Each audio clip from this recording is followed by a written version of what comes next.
Hello students, ছাত্রমিত্র mathematics.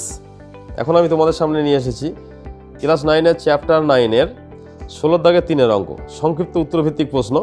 অঙ্কটা আছে ABC ত্রিভুজের, দেখো মানে এবিসি ত্রিভুজটা এঁকেছি এখানে।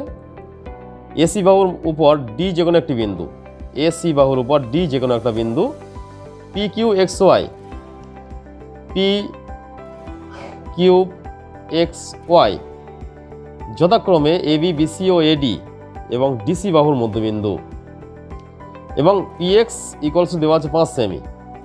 পিএক্স এটা 5 সেমি বলা আছে। কিউ ওয়াই এর দৈর্ঘ্যটা মানে নির্ণয় করতে হবে। এই যে কিউ ওয়াই আছে, দৈর্ঘ্যটা নির্ণয় করতে হবে।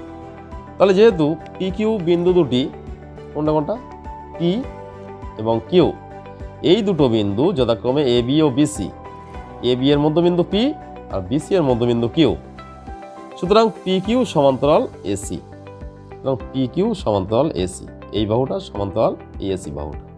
তাহলে বলতে পারবো পি কিউ সমান হাফ অফ এসি। তাহলে পি কিউ সমান হাফ অফ এসি বলতে পারবো, কারণ আগের উপপাদ্যগুলোতে আমরা প্রমাণ করেছি। আবার ত্রিভুজ এ বি ডি থেকে পাই, এ বি ডি, এই যে ত্রিভুজটা আছে এখানে, এই ত্রিভুজটা থেকে পাচ্ছি কি পাই দেখো, পি এক্স সমান্তরাল বিডি, এই পি এক্স সমান্তরাল বিডি। আবার ত্রিভুজ বিডিসি থেকে পাই, বিডিসি, মানে নিচের দিকে যে ত্রিভুজটা আছে সেটা থেকে পাচ্ছি কি, পাচ্ছি পিএক্স, পাচ্ছি কে ত্রিভুজ বিডিসি হতে পাই, কোনটা বিডিসি, ভালো করে দেখতে ত্রিভুজটা, বিডিসি থেকে পাচ্ছি কি পাচ্ছি দেখো, কি পাচ্ছি কিউ ওয়াই সমান্তরাল বিডি, পাচ্ছি কিউ ওয়াই সমান্তরাল বিডি। তাহলে আমরা এই দুটো থেকে কি পাচ্ছি পিএক্স সমান্তরাল কিউ ওয়াই, পিএক্স সমান্তরাল কিউ ওয়াই, এই দুটো সম্পর্ক থেকে কিন্তু পেয়ে যাচ্ছি দেখো পিএক্স, অর্থাৎ পিএক্স এটা সমান্তরাল কিউ ওয়াই, এই দুটো পরস্পরের সমান্তরাল হয়েছে, এটা কিন্তু আমরা পেয়ে যাচ্ছি। এখন চতুর্ভুজ পিএক্স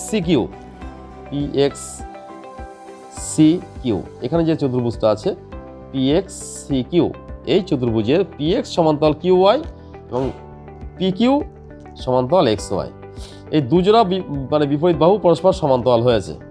সুতরাং বলতে পারবো পিএক্স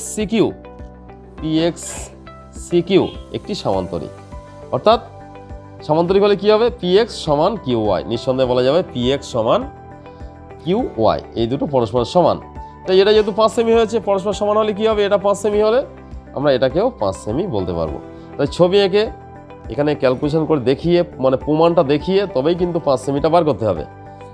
তাই দেখো এই পদ্ধতিতে সহজভাবে অঙ্ক শিখতে গেলে কি করতে হবে, এই ধরনের চ্যাপ্টার ওয়াইজ সলিউশন পেতে গেলে আমাদের এই যে চ্যানেলটি আছে, এই চ্যানেলটি ফলো করতে হবে। চ্যানেলটি কি, ছাত্রমিত্র অ্যাপ, এই অ্যাপটি ইনস্টল করো, তাই দেখবে পরস্পর চ্যাপ্টার ওয়াইজ অঙ্ক তোমরা এই অ্যাপের মধ্যে থেকেই পেয়ে যাবে।